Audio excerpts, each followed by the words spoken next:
3F theory अपनाई जाती है। 3F, ये 3F क्या है? इसमें एक है फियर, डर पैदा करना। अगर ये अगर पाउडर नहीं लगाया तो तुम्हारा बच्चा कमजोर रह जाएगा।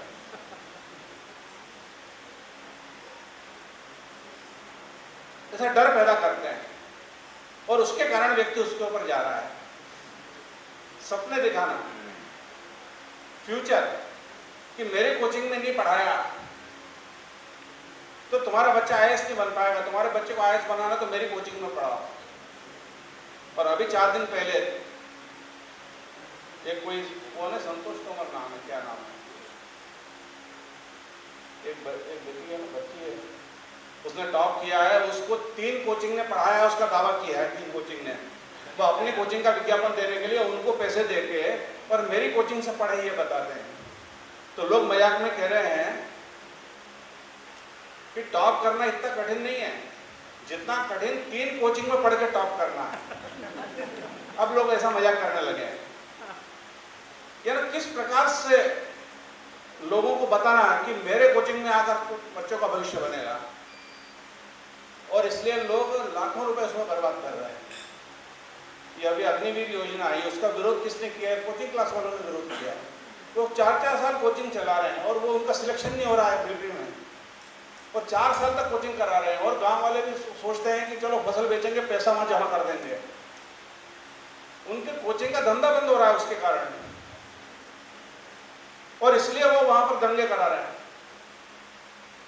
कि ये योजना नहीं आनी चाहिए।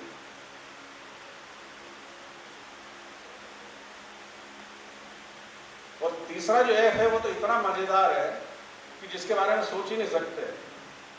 वो है फैशन। इस फैशन के नाम पे चाहे जो बिक सकता है।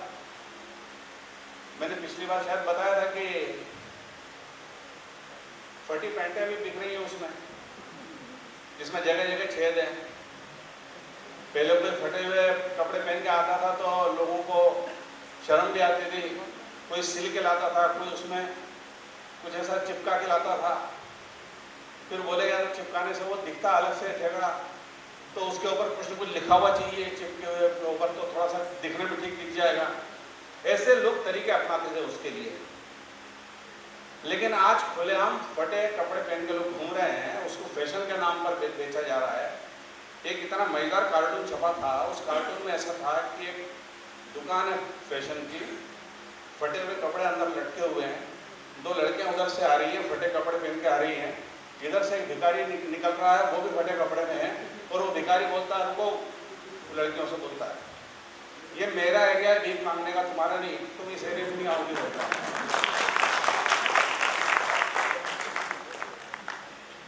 फैशन के नाम पर कुछ भी बिक सकता है, और इसलिए हमें सावधान रहना है कि हमें करना क्या है। इसलिए एडवर्टाइजमेंट पर वॉच रखना, ये काम हम कर सकते हैं क्या? हमारी इकाइयाँ ये काम कर सकती हैं क्या कि एडवर्टाइजमेंट जो आ रही है उस पर दृष्टि रखें, हम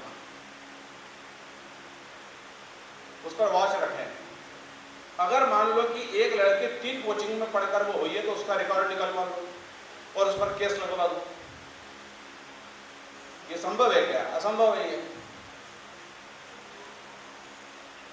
अगर कोई कह रहा है कि ये तेल लगाने से गंजे के सिर पे बाल आ जाएंगे, तो या तो बाल लाके दिखा दे वो, और नहीं तो केस उसका सामना करे।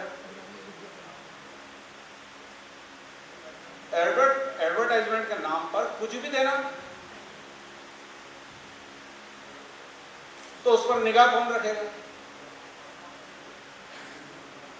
एक आपको शायद मालूम होगा, कुछ लोगों को, जो लोग पीएससी वीएससी से जुड़े रहते हैं या जो फेस करते रहते हैं परीक्षाएं, या पीएससी के जो चेयरमैन है मध्य प्रदेश लोक सेवा आयोग के, वो चेयरमैन एक दिन मेरे से बोलते हैं मेरी ड्यूटी लगी है में चुनाव में। पहले की बात है, जब चेयरमैन नहीं थे तब की बात है। बोले मेरी ड्यूटी लगी है। मैंने कहा क्या ड्यूटी लगी है? तो कलेक्टर ऑफिस में बैठना है। काय के लिए बैठना है? जो विज्ञापन आ रहा है वो देखने के लिए बैठना है कि कोई उम्मीदवार ये विज्ञापन तो नहीं चलवा रहा है अपना, फेक न्यूज तो नहीं चला रहा है उसमें, पैसे देकर, और उसकी खबर तो नहीं चलवा रहा है कि इसकी यहाँ भीड़ आ रही है, इस उम्मीदवार के यहाँ ऐसा हो रहा है, इस उम्मीदवार से लोग अपेक्षा कर रहे हैं, ऐसी कोई फेक न्यूज तो नहीं चलवा रहा है। ये देखने के लिए चुनाव आयोग ड्यूटी लगाता है। और मुझे ऐसा याद है, शायद हो सकता है कि मैं गलत हूँ, ग्वालियर में कोई तो भी चुनाव लड़ा था, उसका चुनाव इसीलिए निरस्त किया गया कि उसने फेक न्यूज चलाई थी। ठीक है, याद है? एक ग्वालियर में एक चुनाव हुआ था, उस चुनाव में किसी ने, वो जो अखबार में पूरी बनी बनाई न्यूज आती थी, उसको लेकर एक वो चला था, उसका निर्वाचन रद्द हुआ था। इस प्रकार से हमें अपने लोगों में से कुछ लोगों को तय करना पड़ेगा कि हमारा ध्यान इस पर रखो, और एडवर्टाइजमेंट के पीछे लग जाओ अपन। उसके पीछे पड़ जाएंगे तो एडवर्टाइजमेंट सुधर जाएगा, नहीं तो नहीं सुधरेगा। तो इस प्रकार से हम कोई काम कर सकते हैं क्या, ये सोचने की बात है। एक और हमको विचार करना चाहिए कि अच्छे अच्छे डब्बों में पैकिंग आती है। एक ने मेरे को फोटो भेजा, उसमें एक ऐसा बॉक्स है कागज का, उसने उसमें खोला तो 10 गोली का एक स्ट्रिप निकली उसमें दवाई की। वो डब्बा उसने यूं फेंका और वो स्ट्रिप दिखाई मुझे कि ये स्ट्रिप, जब सारी स्ट्रिप खुले में बिक रही है तो इसको डब्बे में क्यों बंद किया है? कीमत बढ़ाने के लिए बंद किया, काय के लिए बंद किया इसको? और तुमको अगर कीमत बढ़ानी थी तो उसकी भाषा बोल रहा हूं कि बढ़ा लेते हैं। ये कागज तो का पैकेट तो तब बनाए जब पेड़ कटा है, तब। बिना पेड़ कटे कागज का बॉक्स नहीं बन सकता, कागज नहीं बन सकता। तो पर्यावरण को नुकसान पहुंचाने को तैयार है हमारा माल को ज्यादा पैसे में बेचने के लिए। ये क्या तरीका है? खुले में अगर स्ट्रिप मिल जाती तो क्या हो जाता? कोई ठीक नहीं होता क्या बीमार आदमी? उसको पैकिंग में बंद करना क्यों जरूरी है? एक यूनिवर्सिटी में मुझे एक प्रोफेसर साहब मिल गए, डीन थे वो। उन्होंने कहा कि मेरे बच्चे ने जिद की कि मेरे को शर्ट खरीदना है। तो मैंने कहा चलो, शर्ट खरीदने के लिए गए। तो वो ये देख रहा है, वो देख रहा है, बहुत टाइम लगा था। मैं भी बोर हो रहा था कि क्या करें, चलो मैं भी एक शर्ट देख लूँ मेरा। उन्होंने एक अपना शर्ट देख लिया। शर्ट देखने के बाद में उन्होंने पसंद कर ली थी कि ये शर्ट लेना है मुझे। अब उन्होंने बोला कि लाओ, बोले इसको पैक कर देते हैं। बोले नहीं, मुझे नहीं चाहिए पैकिंग। अरे भाई ये तो डब्बे में पैक होके आता, नहीं मुझे नहीं चाहिए ना। कागज का डब्बा, उसके अंदर पॉलीथीन के अंदर शर्ट, वो शर्ट को खड़ी करने के लिए अंदर गत्ता, उसको ठीक से लगाने के लिए प्लास्टिक की क्लिप्स, और कॉलर और उसके आसपास जो है वो पिने लगा के रखी है। शर्ट मुझे खरीदना है कि ये कचरा खरीदना है मुझे? ये जो कचरा खरीद के मैं घर ले जाता हूँ, उसको घर से निकालने के लिए नगर निगम को फिर पैसा देता हूँ मैं, मेरे कचरे को बाहर निकालने के लिए। तो तुम्हारे घर, तुम्हारी दुकान में कचरा खरीदने आया हूँ कि शर्ट खरीदने आया हूँ? इसलिए जो बोलते हैं ना ब्रांडेड, ये ब्रांडेड केवल ये लूटने का माध्यम है। एक टेक्सटाइल वालों से पूछ लो आप, ये शर्ट कहाँ बनते हैं उनको मालूम है, और कहाँ सील लगती है उनको मालूम है, और कैसे बिकते हैं। वो 300 रुपये का शर्ट 3000 में कैसे बिकता है ये उनको सब मालूम है। केवल ब्रांडेड के नाम से 300 रुपये का शर्ट 3000 में बिकता है, और इतना सब कचरा वो हमको देते हैं। कचरा देने के लिए पर्यावरण को नुकसान पहुंचाते हैं, वो सब करते हैं बिल्कुल। कोई भी सामान आता है तो उसमें थर्मोकोल भी आएगा, ये सारा पर्यावरण को नुकसान पहुंचाने वाला सामान है। और ये लाने के बाद हम क्या करेंगे? फिर फेंकेंगे उसको।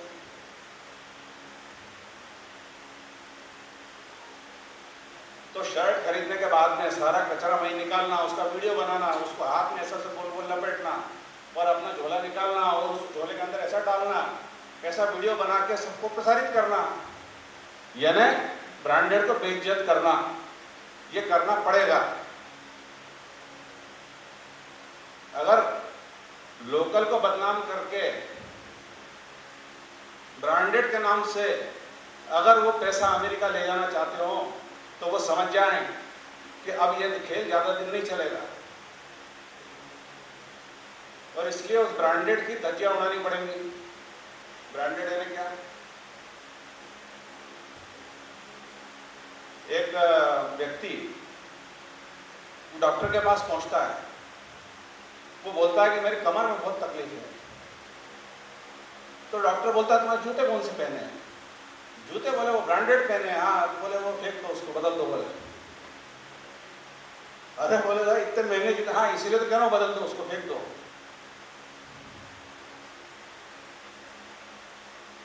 ये जूते ही तुमको तकलीफ पहुंचा रहे हैं। जिस दिन तुम जूते सही पहन लोगे उस दिन तुम्हारी कमर का दर्द ठीक हो जाएगा। कमर के दर्द के नाम से दवा कंपनियां भी चल रही हैं, सब चल रहे हैं, डॉक्टरों की दुकान भी चल रही है, कमर दर्द ठीक नहीं हो रहा है। कारण क्या है? कमर दर्द जूते के कारण है। कौन से जूते? ये ब्रांडेड जूते के कारण है। दो पैर कभी एक जैसे नहीं हो सकते हैं।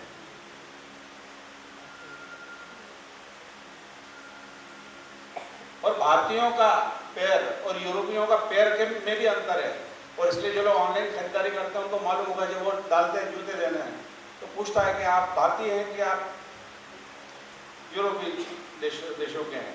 अगर यूरोपीय देशों के हैं तो आपका नंबर 8 है, यहाँ है तो 9 नंबर है। नंबर में अंतर है उसके। यहाँ के लोगों के और वहां के लोगों के पैरों में अंतर है। वो क्या बेचेंगे? ब्रांडेड जूते।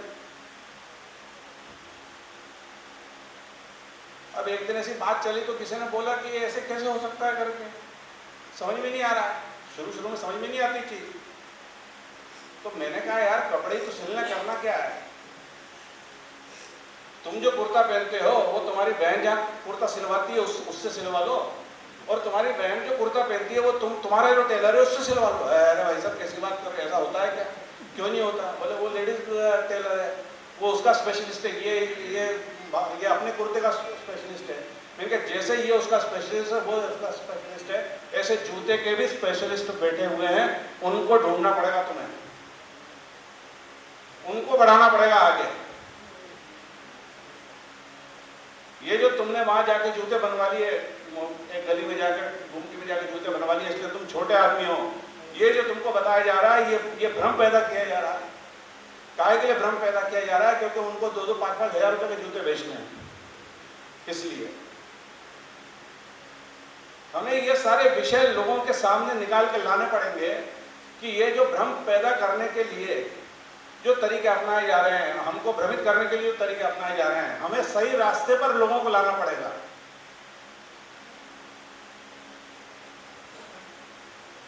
और विज्ञान भारती इस विषय पर बड़ा शोध कर रही है।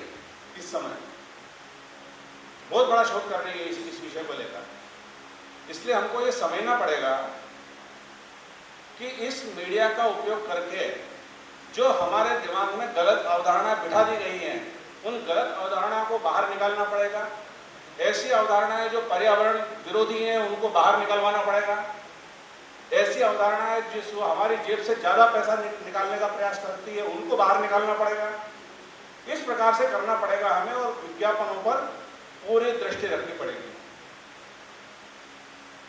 हमें प्रोत्साहन देना पड़ेगा लोकल माल बनाने वालों को, जो लोकल में सामान बनाते हैं उनको प्रोत्साहित करना पड़ेगा। क्यों प्रोत्साहित करना है? क्योंकि अभी हम दुनिया की 5वीं सबसे बड़ी अर्थव्यवस्था है। अगर हमें दुनिया की पहली सबसे बड़ी अर्थव्यवस्था बनना है तो हमें खरीदारी किससे करनी है? लोकल से। लोकल में जो सामान बन रहा है उससे खरीदारी करनी है। उससे क्या होगा? हमारे गांव में हमारा पैसा जाएगा, हमारे बस्ती में हमारा पैसा जाएगा। ये काम हमको करना पड़ेगा। अगर पैसा हमारे गांव बस्ती में पहुंचा तो वो क्या करेंगे पैसे का? फिर हमारी बाजार में खर्च करेंगे, और ट्रांजैक्शन जितना अपने ही आसपास घूमता रहेगा उतनी आर्थिक उन्नति अपने आसपास होती रहेगी। आर्थिक उन्नति का पैमाना क्या है? पैमाना ये है कि ट्रांजैक्शन कितना तेजी से घूमता है, और पैसे का ट्रांजैक्शन जितना अपने आसपास घूमता रहेगा उतनी प्रगति हमारी होती रहेगी। इस बात को अगर हमने आधार बनाया और लोगों को हमने अगर इसके लिए प्रेरित किया कि ज़्यादा ये कंपनियों के चक्कर में मत पड़ो, ब्रांडेड के चक्कर में मत पड़ो, लोकल के लिए वोकल बनो, लोकल सामानों को प्रोत्साहन दो। अगर वो अपना विज्ञापन नहीं कर पा रहे हैं तो हम लोग करेंगे, वो अगर अपना बाजार उपलब्ध नहीं कर पा रहे हैं तो हम लोग बाजार उपलब्ध करा के देंगे। अभी अपने ग्राहक पंचायत कार्यालय का 14 तारीख को लोकार्पण हुआ दिल्ली में, तो मैंने कहा कि दिन के लिए तो तुम फूलमाला ला रहे हो लटकाने के लिए, रात के लिए भी कुछ ले आओ, कार्यकर्ता यहाँ रहेंगे तो रात के समय थोड़ी लाइटिंग वगैरह रहे, अच्छा है, नए भवन का उद्घाटन हो रहा है। तो वो बोले यहाँ तो चाइनीज मिलती है, दिल्ली जैसे शहर में वो कह रहे हैं कि चाइनीज मिलती है, तो या तो समझौता कर लो। हमने कहा ये नहीं चलेगा, हमने कहा लगाओ सेवा भारती को फोन लगाया तो बोले भाई साहब वो तो जब त्यौहार आता है तब बनाते हैं, फिर नहीं बनाते, बोले फिर नहीं करते, फिर त्यौहार आएगा जब बनेगी। ठीक है, फिर मैंने इंदौर फोन लगाया, बोले हाँ यहाँ रखिए, मैंने कहा ले आओ यहाँ से। दिल्ली में लाइट लगाने के लिए इंदौर से लाइट बुलवाई, और दिल्ली में जो अपने कार्यकर्ता है उनको दिखाया मैंने कि अगर तुमको शर्म आ जाए तो अगली बार लाइटिंग के लिए किसी को फोन लगाने की जरूरत नहीं पड़े, ग्राहक पंचायत स्वयं निर्माण करे उसका। और जो लोकल में, जो गरीब बस्तियों में जो लोग निर्माण करेंगे उसका प्रचार तुम करो, उनको मार्केट तुम उपलब्ध कराओ, और ये जो पैसा चाइना जा रहा है इसको रोको।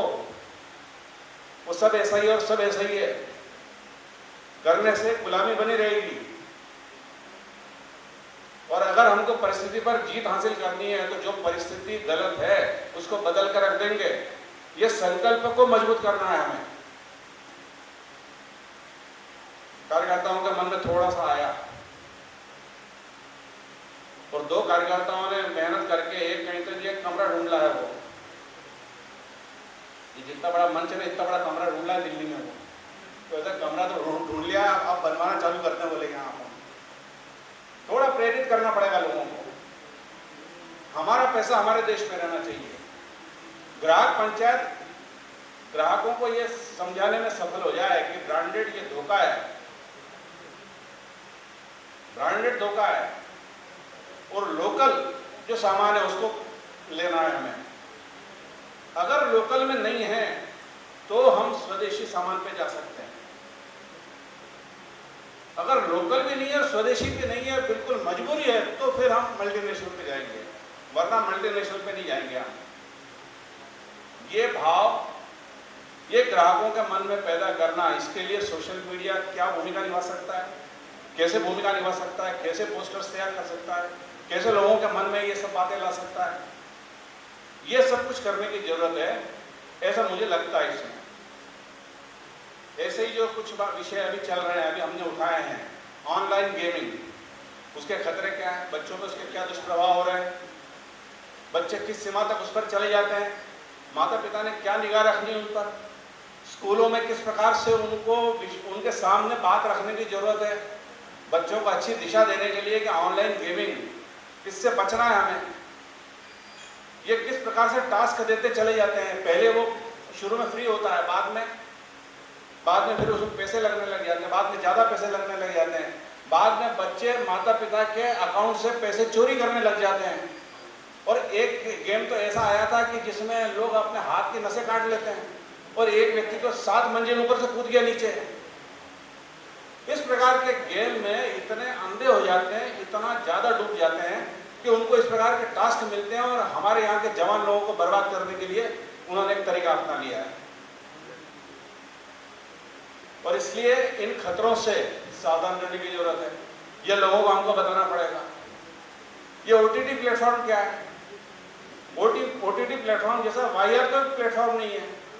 मारधाड़, हिंसा ऐसे खुलेआम दिखाते हैं कि हर व्यक्ति उसके लिए प्रेरित हो जाए।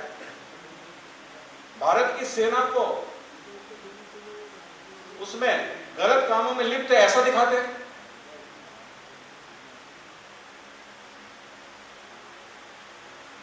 दुनिया में शांति मिशन पर अलग अलग देशों की सेनाएं जाती हैं। पूरी दुनिया कहती है कि सबसे अनुशासित, सबसे अच्छी कोई सेना है तो भारत की सेना है। पूरी दुनिया कह रही है इस बात को। और हमारे देश में कुछ लोग ऐसे बैठे हैं कि जो ओटीटी प्लेटफॉर्म के माध्यम से हमारी सेना को बदनाम करने में लगे हुए हैं। और अश्लील प्रकार का तो इतना ज्यादा उसमें उपयोग होता है कि अपन कल्पना भी नहीं कर सकते क्या संस्कारों के बारे में सोचते होंगे ये लोग। और इसलिए उसके नियमन के लिए, जैसे फिल्म सेंसर बोर्ड है, फिल्मों को दिखाने के पहले एक सेंसर बोर्ड होता है, उसमें वो पास होती है तब जाकर वो आती है। वो कितना सही है कितना नहीं है, सेंसर बोर्ड कितना काम करता है, एक अलग विषय है, लेकिन एक बैरियर तो है कुछ। ओटीटी प्लेटफॉर्म के बारे में बताया गया है कि आप जब इस पर डालेंगे तो आपका नैतिक दायित्व है कि आप इसको अच्छे तरीके से रखें। ये नैतिक दायित्व हमने उनको दिया है जो इस देश को बर्बाद करने में लगे हैं, उन्हीं को नैतिक दायित्व दे दिया हमने। वो नैतिक दायित्व से अगर मानने वाले होते तो आज इस प्रकार के विमर्श तैयार करते, वो देश को तोड़ने वाले। और इसलिए उस पर नियमन के लिए कोई न कोई बॉडी अथॉरिटी बनना जरूरी है। इसके लिए हमें आवाज उठानी पड़ेगी और इसके लिए सोशल मीडिया का भरपूर उपयोग हमें करना चाहिए।